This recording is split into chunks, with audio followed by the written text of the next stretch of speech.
have asked me to watch this. The Real Life Squid Game. I don't even know what to say. This sounds horrendous. This sounds awful. It sounds very scary as well. I'm not sure what to expect from this story. But we're going to take a look at Rotten Mango summary channel and take a look at this is what happened in a real life Squid Game. The Brothers Home. Oh my god. Bada bing, bada boo. Welcome to the largest social welfare facility in South Korea. There are children, there's teenagers, adults, elderly people. Everybody is wearing the appropriate sized blue tracksuit without distinction. And pinned to each tracksuit are numbers. Nobody goes by names, they just go by numbers. All of this sounds pretty familiar, no? It does sound like the plot of one of the most famous series on Netflix, The Squid Games. But it's not. This is the real life case of the brothers' home in South Korea, the true story behind Squid Games. Now, Squid Games is one of Netflix's best performing series. A man in a suit approaches people that are drowning in debt and are at the cliff's edge of financial ruin. He has a fascinating proposal. You play a few games against 400 something other people in the same exact situation as you. And if you win these series of fun little games, you're the last one standing. You walk away with $40 million. But it's not made explicitly clear that if you lose your life. Yeah, you gone. You gotta get out, man. You're not leaving. You're dead. 07, boy. In the city of Busan in South Korea, it seems like every week another child is going missing. Sometimes they're 5 years old, other times they're teenagers, other times they're full-blown adults. People are just disappearing. A few things are certain with each disappearance. The commonalities include a child or person vanishes, typically at a subway station, Busan station most of the time. And two men approach them at the subway station, and they're well-dressed. Kids, we need to talk to you about something. Could you come here for a moment? Or sometimes, you poor thing, you look lost, I could help you. Then they vanish. 14-year-old Choi is walking home from school. By the way, this is from Choi's account, first-hand account. And in a few minutes, a white van starts speeding down the empty road and screeches to a halt in front of the alleyway. The back door slides open, and the man throws Choi in there and slams it shut. What the fuck? He's panicking. He's trying to ask, hello? Is anybody there? Where am I? You can't just do this. And he's squinting, and his eyes slowly adjust, and he said, children's eyes staring at him. At least a dozen kids slammed into the back of this freezer truck. 10 minutes, give or take, it's been 30 already, and the truck slams to a halt. The door slams open and the flashlight is shining in directly. Everybody's trying to block it. And nobody thought for himself to look into this at all? Like no pedestrian, nobody saw these random bozos just running around, picking up kids, throwing them into a truck?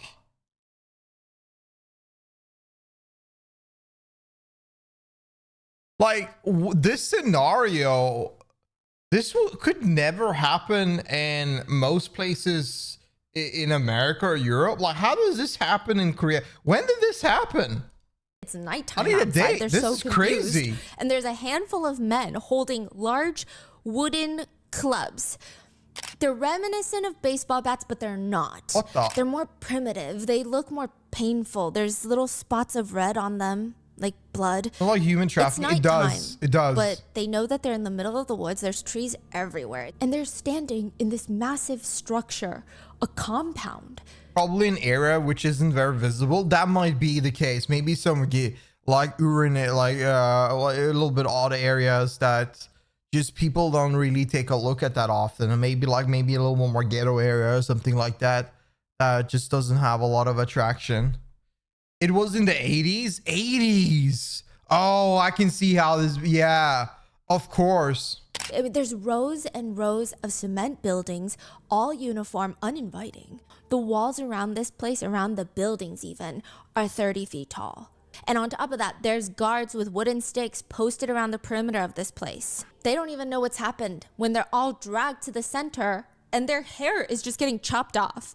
They're grabbing chunks and cutting it almost intentionally to make it look bad.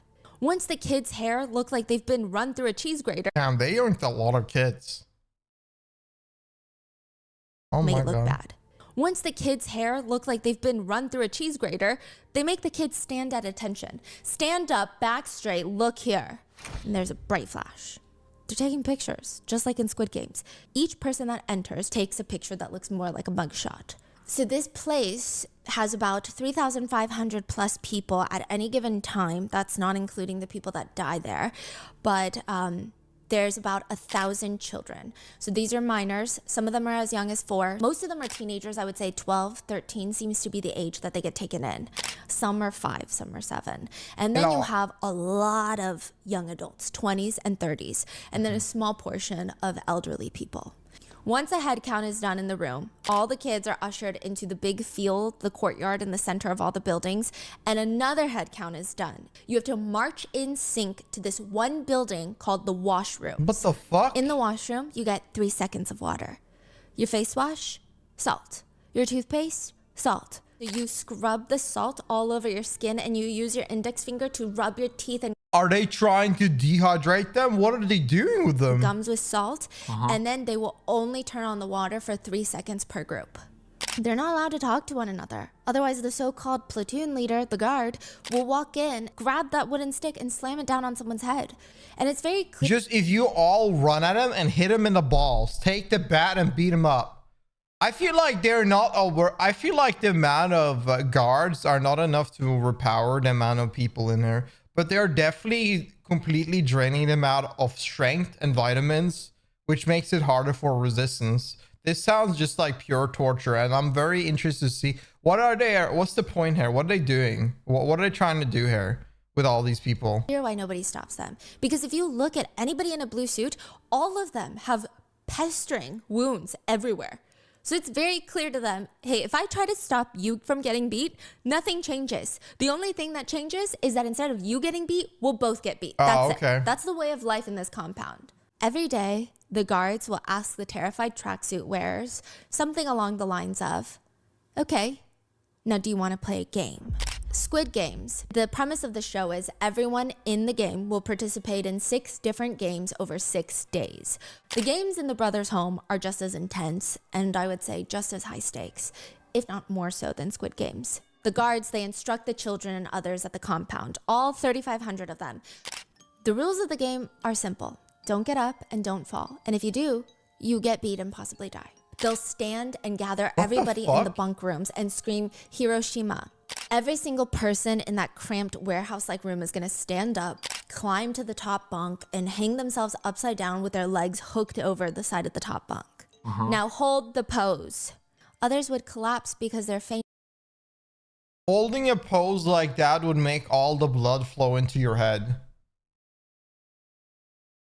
That will just cause dizziness and less controllable of your limbs itself. And also you won't have any, they will lower circulation in your like legs eventually. Like this is just a bad, what the fuck? I mean, this is set up, this is not even a game. This is a setup to hurt somebody. This is just a setup, just like haha. And we're talking about some of these are like kids of the age of what, like 6 to 12. This is like real evil. Not even because they can't take the pressure in their ears anymore, but if you fall from that position because you fainted, it hurts a lot. You land on your neck. Which, side note, I mean, you die, you can break in your neck and die. A lot of people have become permanently disfigured, permanently disabled. Your neck is where most of your brain, like obviously your brain sends everything through your neck. So you can basically, if you do any damage to your neck or your like upper back, you can essentially just lose all functions of the rest of your limb, like moving them. So yeah. And or just completely paralyzed at the brothers' home. Yeah. Another sick game is called the Kpop roll.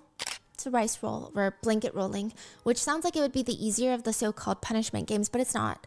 Barely anyone walks out without a concussion. Why haven't I ever heard about this? This is huge because this happened apparently in the 80s and this happened in Korea. So if this happened in Europe, we would all know about it. If this happened in America, we would all know about it. But this happened in Korea. And I do want to say one thing. there are a lot of horrific and awful things that have happened both in Europe, in Canada, in America, that we don't really know, but they are documented. There's a lot of like small, there's some Christians, there's some Christian churches, some Christian schools, some specific private school for this and that are found that later on they have horrific stories behind them. I don't remember how long ago, maybe 8 years ago, there was like some kind of like Christian private school in Canada found like 3,000 kid corpses underneath like in the basement, like underneath the floor itself, because this basically private school were torturing children and killing them, eventually kill them. Some of them survived and lived on and would never talk about it, and the rest would just die. And these things have happened throughout history quite a lot. It's just now that we live in a time, things are still closed down and shut down, but we're living in a time where information are sent pretty quickly. But back then it wasn't the case. Things were very much shut in. We have more surveillance now, we have more security, there's more things that are still shut in our time, but back then there was nothing. The guards will roll the blanket out, slam you down onto it, and start rolling it across the floor. So now you're in this burrito of a blanket. If you don't crunch your core immediately and bring your hands to cover your head in time, you've lost the game.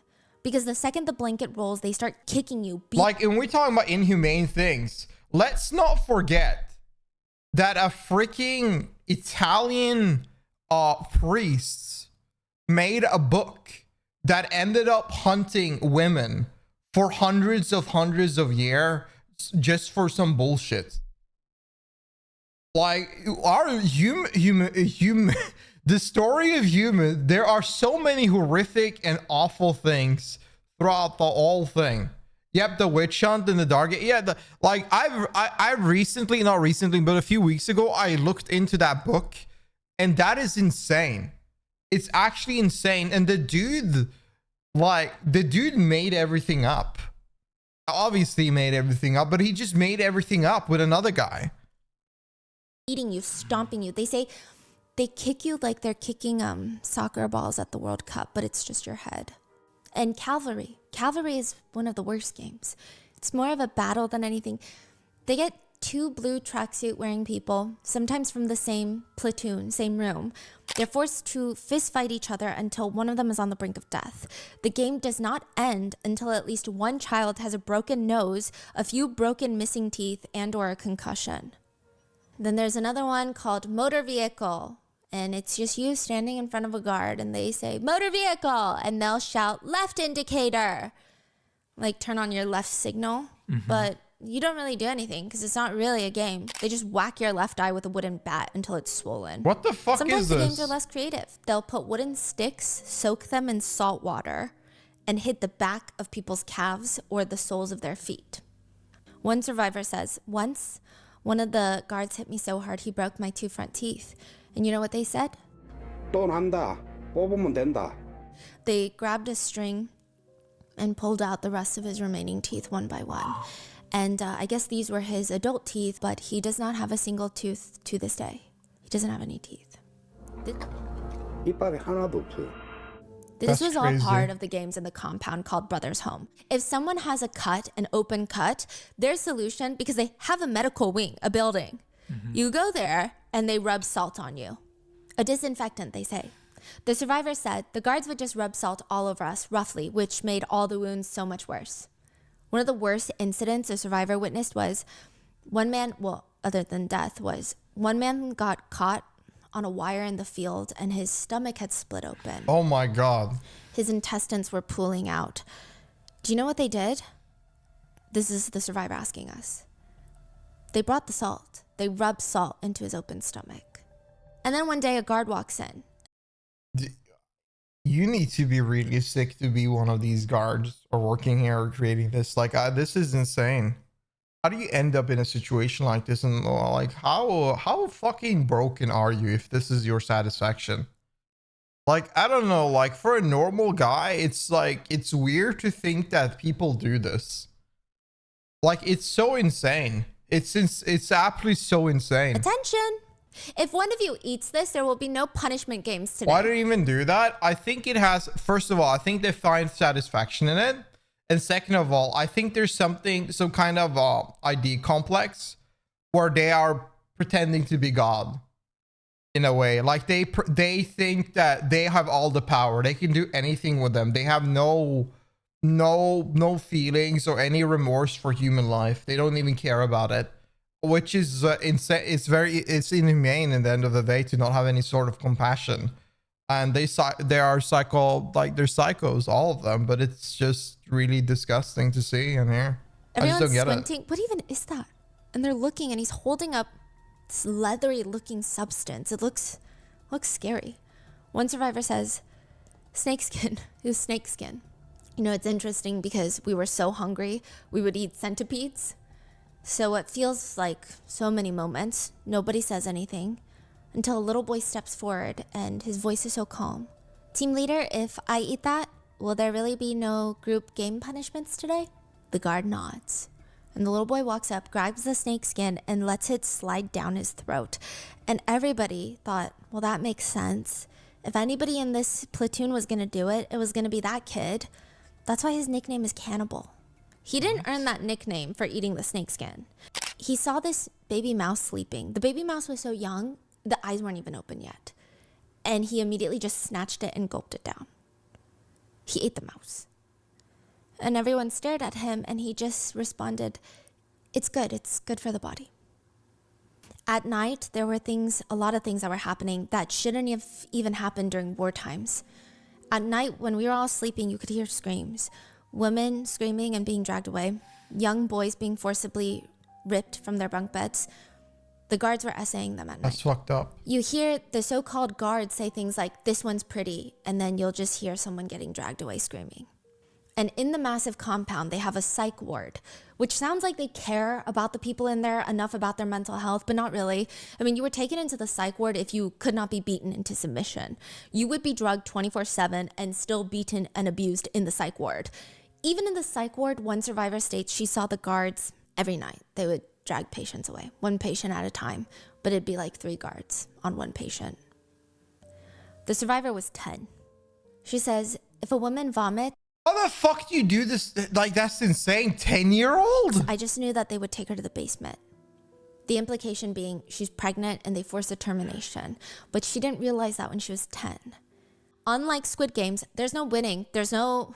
A There's no 10-year-old grand pregnant cash prize at 10-year-old? the end. There's only losing or losing your life. You know how in Squid Games, it's the man wearing the suit that asks if you want to play a game? Mm-hmm. Well, in this case, in the real life version, the 2 men approaching and talking to the kids that vanish are police officers.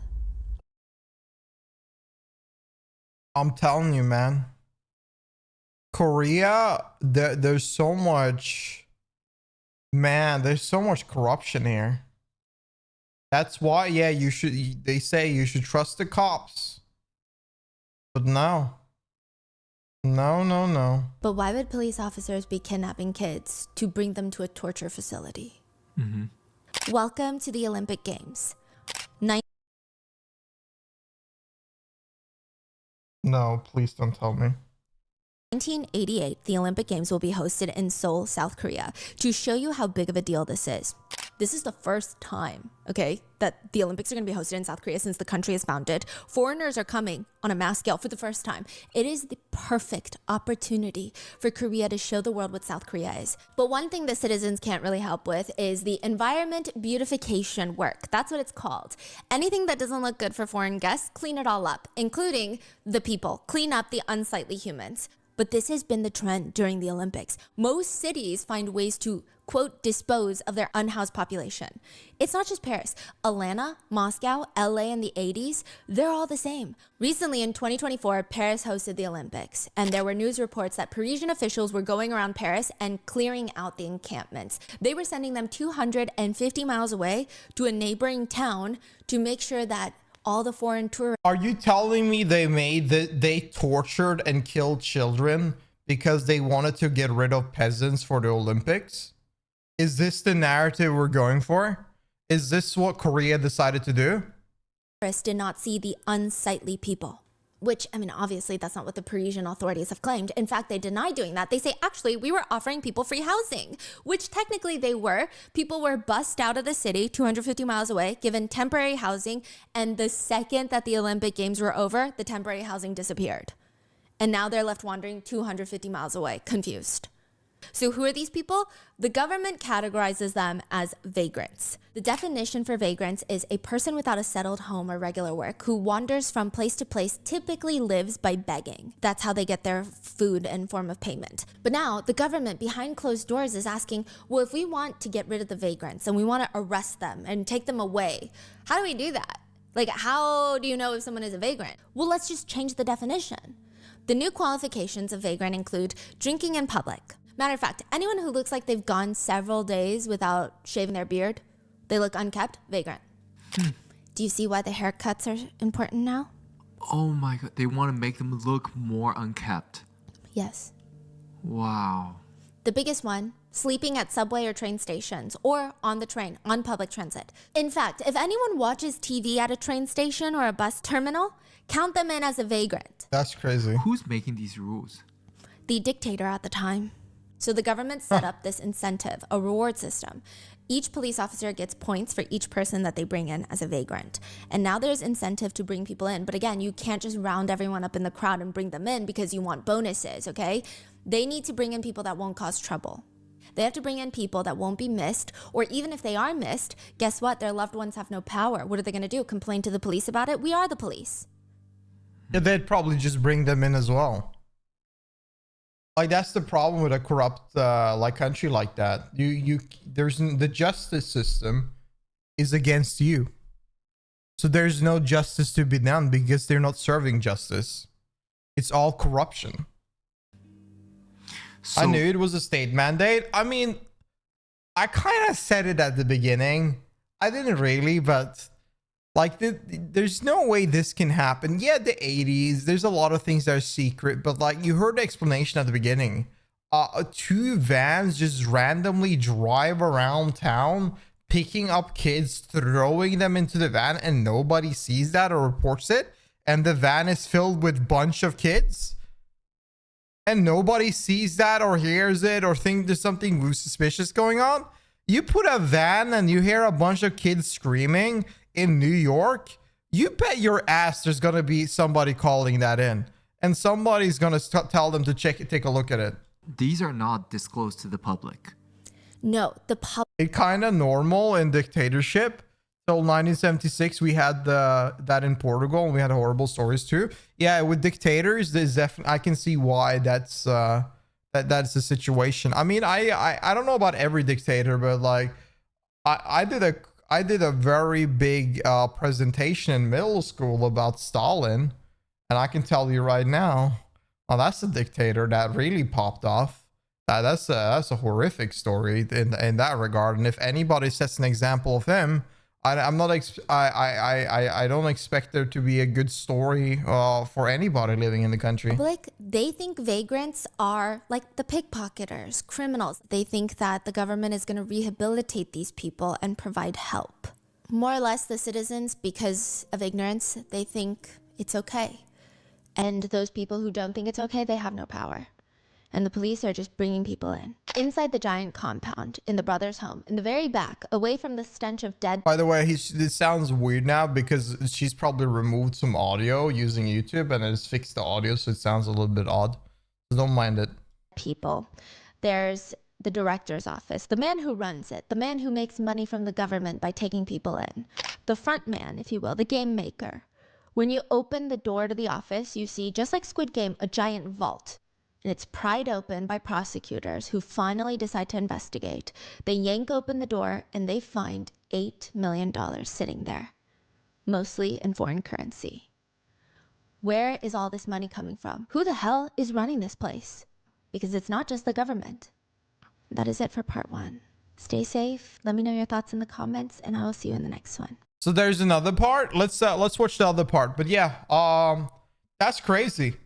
That's despicable, horrendous, awful, and it makes me sick thinking about it. The fact that humans, people like me and you, can sit down and do these horrific acts.